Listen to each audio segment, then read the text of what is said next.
Friends, welcome to my YouTube channel Quick Learning, and here I am going to explain rest part of Jainism and Buddhism। और आज मैं बात करती हूँ त्रिरत्नास की, यानी त्रिरत्न का मतलब होता है थ्री बास्केट।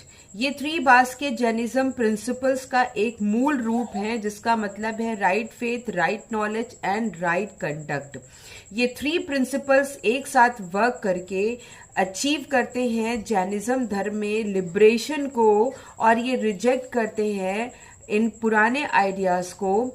और इस फिलॉसफी के साथ, इन थ्री रत्न की फिलॉसफी के साथ इन जैन भिक्षुओं ने अपने मैसेजेस और अपनी टीचिंग को कंपाइल किया था। तो जिसमें पहला है राइट फेथ। राइट फेथ का मतलब होता है कि रिस्पेक्ट फॉर द ट्रुथ, यानी जो चीज सच्चाई है उसी पे ही बिलीव करना, किसी भी चीज पे आंख बंद करके विश्वास नहीं करना, और किसी भी इंसान के कहे हुए शब्दों को तब तक नहीं मानना जब तक कि आप अपने आंखों से इस चीज को महसूस ना कर लो या देख ना लो। उसके बाद right knowledge. Right knowledge is understanding the true nature of the soul and the karmic forces that affect it, जिसमें कि आता है जीवा जिसे कहते हैं सोल, और अजीवा जिसे कहते हैं नॉन सोल।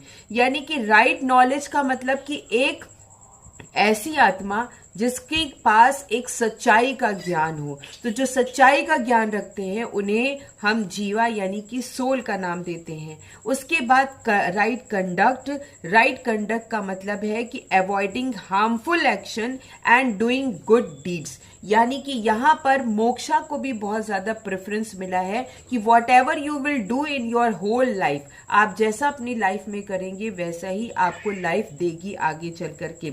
तो मोक्षा जो मेन इसमें पर्पस है वो है इन सारे वोस के साथ non violence, truthfulness, non stealing, celibacy and detachment. ये सारे की वर्ड्स हैं जैनिज्म धर्म के लोगों को अपनी जीवन में उतारने के लिए और मोक्ष की प्राप्ति के लिए।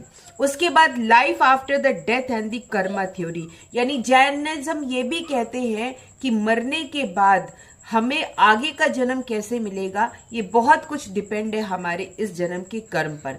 लोग कहते हैं कि इस जन्म में जो भी हम कर्म करते हैं उसका फल हमें आगे भोगना पड़ता है, या फिर इसी जीवन में भी भोगना पड़ता है। लेकिन अगर मान लीजिए हम इस जन्म में वो सारे अपने दुष्कर्मों को भोग नहीं पाए तो हमें अगला जन्म मिलेगा, और उस जन्म में हम इन सारे कर्मों को अब भोगेंगे। तो आपकी लाइफ डिपेंड करती है कि आप किस तरह का एक्शन परफॉर्म करते हैं, आप किस तरह का